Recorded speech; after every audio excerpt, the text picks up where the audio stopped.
CPI ML mass line Eluru జిల్లా committee ఆధ్వర్యంలో మార్చి 24న ఏలూరు జిల్లా కలెక్టర్ ఆఫీస్ స్పందన కార్యక్రమంలో డిఆర్ఓ గారికి సమస్యలతో కూడిన వినతి పత్రాలు ఇవ్వడం జరిగింది. ఈ సందర్భంగా CPI ML mass line Eluru జిల్లా కమిటీ కార్యదర్శి ఎస్కే గౌస్ మాట్లాడుతూ 2024 జూలై 18న గుమ్మడిపల్లి పెద్దవాగు ప్రాజెక్టు అతి భారీ వర్షాలకు కరకట్ట తెగిపోయి వేలేరుపాడు కుకునూరు మండలాల 50 గ్రామాల్లో పంట భూముల్లో ఇసుక మేటలు వేసి గండ్లు పడినవి, ఇండ్లు పడిపోయినవి, కొట్టుకుపోయినవి. వేలాది పశువులు వరదల్లో కొట్టుకుపోయినప్పటికీ పెద్దవాగు వరదలకు నష్టపోయిన ప్రజలకు ఈ రోజు వరకు నష్టం పరిహారం ఇవ్వలేదు. 2025వ వ్యవసాయ సీజన్ 2 నెలల్లో ప్రారంభం అవుతున్న ప్రాజెక్ట్ కరకట్ట గండి పూడ్చి భూములకు సాగునీరు అందించాలనే సోయ ప్రభుత్వానికి లేదు. వరద బాధిత గ్రామాల్లో పర్యటన చేసిన రాష్ట్ర మంత్రుల బృందానికి, జిల్లా కలెక్టర్ గారికి, పోలవరం ఎమ్మెల్యే గారికి సిపిఐ ఎంఎల్ మాస్ లైన్ అనేక సార్లు ధర్నాలు చేసి వినతి పత్రాలు ఇచ్చినప్పటికీ సమస్యలు పరిష్కారం కాలేదు. పెద్దవాగు నీరు లేకపోతే పంటలు పండక చిన్న సన్నకారు రైతులు ప్రజలు అవస్థలు పడాల్సి వస్తుంది. భూగర్భ జలాలు ఇంకిపోయి 50 గ్రామాలతో మంచినీటి సమస్య తీవ్రంగా ఉండి ప్రజలు మంచినీటి కోసం అష్ట కష్టాలు పడుతున్నారు. అల్లూరి నగర్ పంప్ హౌస్ లో ఉన్న నీటి మోటార్లు పెట్టి పైప్ లైన్ ద్వారా మేడేపల్లి, రాంబరం గ్రామ పంచాయతీ గ్రామాలకు మంచినీటిని, భూములకు సాగునీరు ఇవ్వాలని డిమాండ్ చేస్తున్నాం.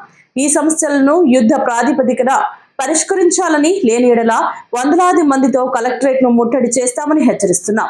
ఈ కార్యక్రమంలో జిల్లా డివిజన్ మండల నాయకులు సిరికొండ రామారావు, కట్టాం వీరస్వామి, మేడేపల్లి సర్పంచ్ ఎంపీటీసీ కట్టాం Turram Tammayya, K Kallayya, SK Munni, A Lakshmayya, I Shiva, K Prasad తదితరులు పాల్గొన్నారు. గోదావరిలో ఉండేటటువంటి లిఫ్ట్ ఇచ్చేటటువంటి మోటార్లు కూడా పనిచేయని పరిస్థితి ఉంది. ప్రధానంగా పెదవాగు ప్రాజెక్టు వల్ల వాగు మొత్తం ఎండిపోయి భూగర్భ జలం మొత్తం కూడా ఇంకిపోయినాయి.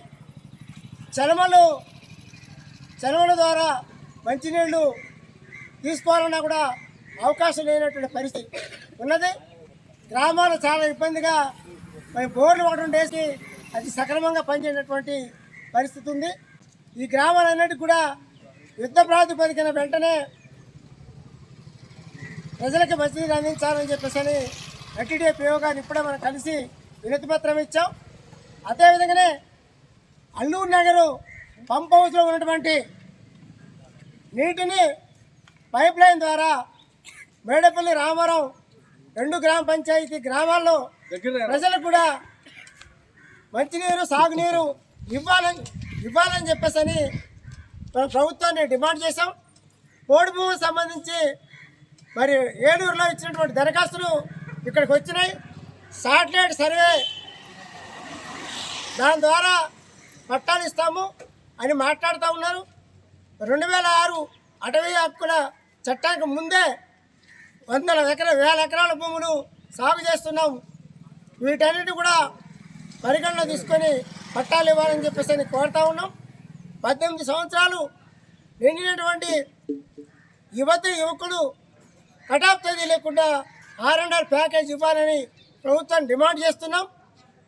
ఈ 18 సంవత్సరాలు నిండిన యువతకి ఇవ్వడం కోసం ప్రభుత్వం ఆలోచన చేస్తుంది. చర్చలు జరుగుతున్నాయి, అధికారులు మేము మాట్లాడుతున్నామని చెప్పేసి పిఓ గారు చెప్పడం జరిగింది.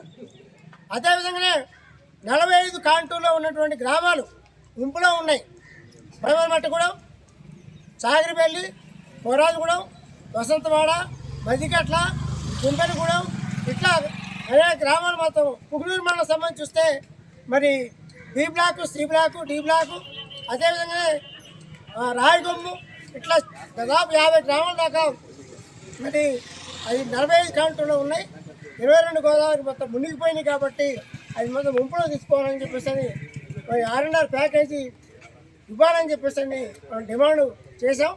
ఈ సమస్యలు ఈరోజు వరకు పరిష్కారం కాదు. మనం దీర్ఘకాలికంగా దశలవారీ ఉద్యమాన్ని చేపట్టాల్సిన బాధ్యత మనందరికీ ఉంది. మనమందరం ఐక్యంగా ఈ యొక్క ఉద్యమాన్ని ప్రజా ఉద్యమాన్ని ప్రజా సమస్యలుగా ఉద్యమించాల్సిన అవసరం ఉందని తెలియజేస్తూ ఈ యొక్క సమస్యలని దృష్టిలో పెట్టుకొని మాట్లాడవలసిందిగా శ్రీపేట రామారావు పార్టీ జిల్లా నాయకులు కోరుతారు. అధ్యక్ష, కామ్రేడ్స్, ఈ యొక్క కేఆర్పురం ఈవో కార్యాలయం వద్ద ధర్నాకు వచ్చినటువంటి మీ అందరికి కూడా అభినందనలు. ఈ రోజున అన్నయ్యలో ఎందుకు మాట్లాడుతున్నారు? హలో బాబు మాదారం చిచ్చిరోలు అనేక సమస్యలు ఉన్నాయి. ఒకటి కాదు, అసలు ప్రభుత్వం పరిష్కరించలేదు. ఒక పక్కన పెదవాగు ప్రాజెక్టు వచ్చి కొట్టుకుపోయి గండి దిగిపోయింది. పంట పొలాలకు తాగునీరు లేదు.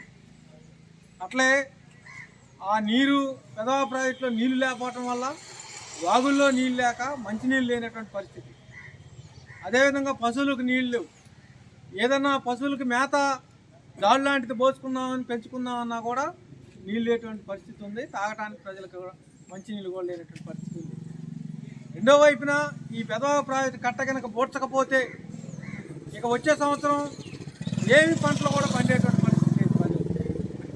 పత్తి వ్యవసాయం, మిరప వ్యవసాయం చేస్తున్నారు, కానీ నన్ను నాకు ఒక కామ్రేడ్ కలిసి చెప్పాడు, అసలు దానంత చాకిరి, దాంట్లో వచ్చేది లేదు, చచ్చేది లేదు, వేస్ట్ పంట, అది మిగలటం అనేది కూడా చెప్పుకోవటం కూడా అనవసరమైన పద్ధతిలో చెప్పడం జరిగింది. ఎందుకంటే అది గిట్టుబాటు ధర ఉండి మంచిగా పండితే అది ఓకే, కానీ చివరిలో కనుక ఏదైనా వాన తేడా వచ్చి పంట గిట్టుబాటు ధర లేకపోతే అప్పులు పోలేదు. ఈ వర్షాధారం మీద పండించుకునే పంటలకే ప్రాజెక్టులో నీళ్ళు లేదు.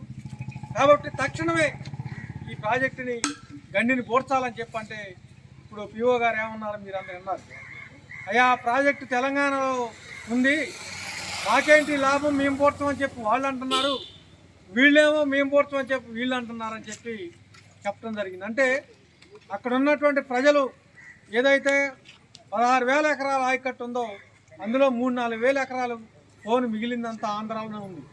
ఆ ఆయకట్టు మొత్తం ఈ ప్రాజెక్టు మీద ఆధారపడి ఉంది. అందుకని దాన్ని తక్షణమే పూడ్చాలని చెప్పి మనం డిమాండ్ చేసాం, కాగితాలు ఇచ్చాం.